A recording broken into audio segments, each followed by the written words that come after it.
kale sooka okuliseeyo omugole.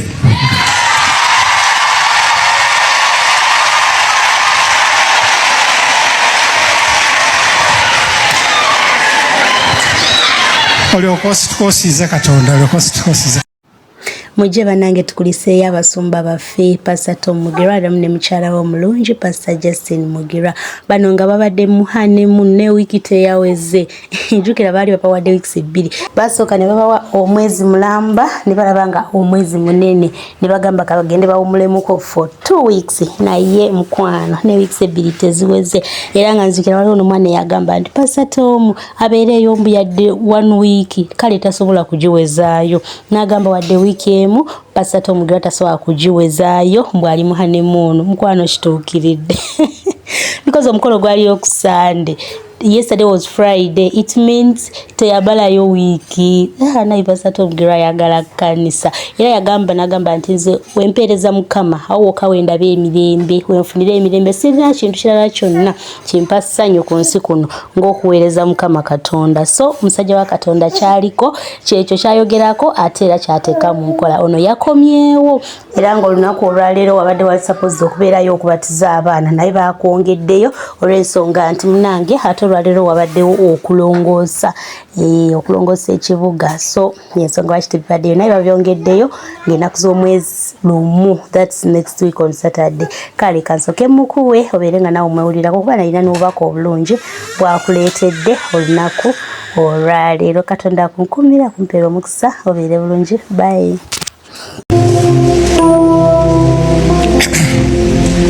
Mukama yeebazibwe. Kaakati lunaku lw'enkya mulumanyi lwakwera kibuga nsi amina. Era nkwegayiridde weetabe mu kigambo kino gavumenti kyetugambye tulina okugondera gavumenti. Olwekyo tujja kubanga tuggalawo mangu kubanga otandika ndi ssaawa emu tewajja kuba ntambula. Ssaawa 11 tujja kumaliza saavisi yaffe. Asobola okutambula kuliya takisi ogende, ayagala okutambula paka ssaawa 12. Amina. Naye kusuuka ku ssaawa emu tujja kubanga tuggaddewo. Ffenna tujja kubeera bweru. Amina. Nange ngenda kwera luguudo.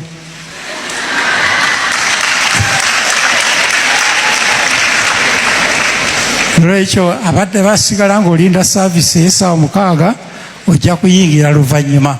Naye ffenna tujja kubeera bweru. Amina. Ffenna tugenda kubeera bweru. Bw'oba tosobola kuddayo wammwe tujja kuwa ekitundu ky'onoyera waggulu eri. Amina. Naye ebyokulya ate n'ekirala nze njongera okujjukiza nti ebweru w'ekigo kino tetulinayo branch yonna. Abamu balina amaduuka gaabwe awo eribo baliyita bagamba lya Tom. N'afumba emmere aga nti eno emmere ya Tom. Nolwekyo buli kintu okikola ku lulwo. Waliwo abatereka ebintu by'abantu nti simanyi Tom, boogera ku Tom. Tetulinayo branch yonna. Era bw'obulwa ebintu twasobola nokumwa yaluŋŋamye weyakuluŋŋamye. Amina. Naye gwe omala gasanga nabbi obulimba asobola okujjawo n'ateekawo emmere n'ogirya. Omusamizi asobola okujja n'ateekawo emmere gwe n'olya buli. Olwekyo ngwe yamutukuvu akuluŋŋamye. Mukama yeebazibwe. Naye gwe okwata ebintu abamu watukwatayo ebintu n'ebintu byo ne bibula n'ojja n'oloopa wano. Ne bw'oloopa wano ffe tulina buyinza ku bantu abo. Amina. Era bwe bakubba poliisi oba LC ffe tunaayizibwa wano wokka. Haleluya. Olwekyo abadde bagenda okubatizibwa enkya tubyongeddeyo wiiki ejja. Saturday ejja nga lumu tujja kugenda mu kubatizibwa, okutwala abantu okubatizibwa. Enkya tujja kubayo okubatizibwa n'akamu. Amina. Ate n'ekirala nze njongera okujjukiza nti ebweru w'ekigo kino tetulinayo branch yonna. Abamu balina amaduuka gaabwawo eribo baliyita bagamba lya Tom, n'afumba emmere aga nti eno emmere ya Tom. Nolwekyo buli kintu okikola ku lulwo. Waliwo abatereka ebintu by'abantu nti simanyi Tom, boogera ku Tom, tetulinayo branch yonna. Era bw'obulwa ebintu twasoma wano ku bweyalungamye weyakulungamye. Amina. Naye gwe omala gasanga nabbi obulimba asobola okujjawo n'ateekawo emmere n'ogirya. Omusamizi asobola okujja n'ateekawo emmere gwe n'olya buli. Olwekyo ngwe yamutukuvu akulungamye. Mukama yeebazibwe. Naye gwe okwata ebintu, abamu wetukwatayo ebintu n'ebintu byo ne bibula n'ojja n'oloopa wano. Ne bw'oloopa wano ffe tulina buyinza ku bantu abo. Amina. Era bwe bakubba poliisi oba LC ffe tunaayizibwa wano wokka. Haleluya. Lwekyo tewaba akubuzaabuza. Ate neeyo waliwo aba basanga mu paakingi wabweru n'agamba ndi musumba, abasumba baffe bakoma wano, oyakukansolingireyo mu paakingi wabweru, mugenderere. Akusanga eyo nti ndimuwe musota, olimu omusota jangu kusabire, mugambe tugende mu kyaki onsabirireeyo. Lwaki onsabirira wa? Amira. Era gendera abafere bangi nnyo mwana wange, nnyo naye Katonda akulungamye. Mukama yeebazibwe. Kitanga atagawo Yesu kutobona Katonda nga tula emikono kyo nakuno olwaleero ojje oyogere naffe. Mukama tubikkulire okwagalako, otulage enkozo n'ez'obulabe Sitaani, tusobole okubeera abawanguzi mu biseera bino ebizibu eby'enkomerero mu linnya lya Yesu. Amiina. Omanyi Katonda asinga esi obunene, eri mu ngalo ze agikutte bw'ati. Haleluya. N'obwezi akusinga obunene n'agamba nti ensi yange gyonna n'okujjula kwayo n'obwengula bwonna, kati jjumba ki gye mugenza okunzimbira n'enjigyamu nze? Ayo ne bamuddamu batya? Kubanga bino byonna omukono gwange gwe gwabikola. Byonna nze nabikola, njuba, mwezi, miti, byonna nze nabikola. Yes. Era ebyo byonna ne bibaawo bwe bityo bw'ayogera Mukama. Naye omwavu era alina omwoyo oguboneredde, ate era akankanira ekigambo kyange, atyo ye wuuyo gwe nditunuulira. Kubira mugala ebigambo ebyo bwana. Who trembles before my word? Oyo ankankanira gwe naatunuuliranga, gwe naabeerangamu ye ofiisi ye. Alina ofiisi bbiri. Ofiisi esooka mu bwengula ogweyo, tetumanyiyo tuligendayo tulabayo. Ofiisi ey'okubiri gwe mutima omutongoofu ogukankanira ekigambo kye. Amina. Omwatuula mumbulize muno omulira mwali. Naye osobola okutuuza omwoyo gw'obusungu okumala ennaku, wiiki nnamba, ngambamu abakyala, ng'onyiigidde omwami wiiki nnamba, omwoyo obusungu n'akutuulamu n'akunyweza. Naye Katonda obutuuzaamu ddakiika mmeka? Ziwera nga mmeka? Nga bbiri. Omaayo webala kwogera. Ddakiika nga bbiri nga yafulumye dda. Naye n'otuuza Katonda n'omufu, gamba ayi Mukama, okuva olwaleero njagala omutima gwange gufuuka ofiisi yo mwokolera emirimu kyo. Agenda kikola olwaleero. Ng'ayima mu ofiisi eyo n'awonya abalwadde, ayima mu ofiisi eyo n'alokola abantu, nga mwayima n'akola emirimu ki? Ng'omuzimu ogw'obusungu bwe guyima munda ne gukola, ogw'obwenzi guyima munda ne gukola, ogw'obubbi guyima mu mutima ne gukola. Haleluya. Naye Katonda tumuwayo eddakiika eyo ng'oli wano ng'osaba.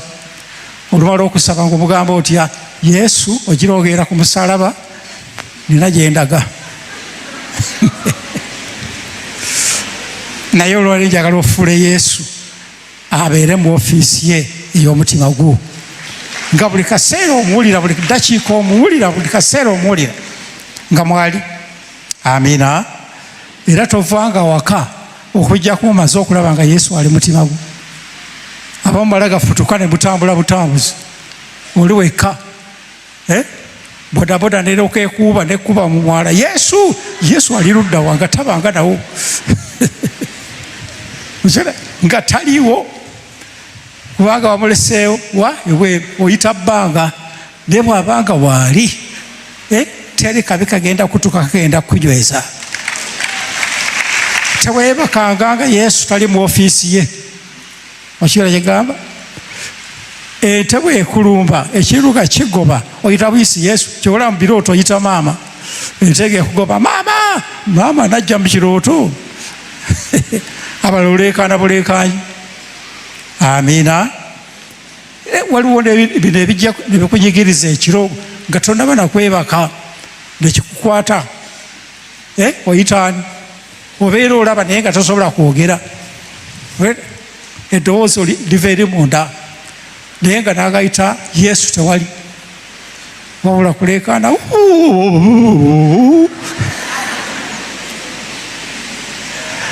Aleluya. Nolwekyo kakati njagala tuyigo ekigambo kye bayita omusaayi gwa Yesu, gukubire mu ngalo omusaayi gwa Yesu ogwo.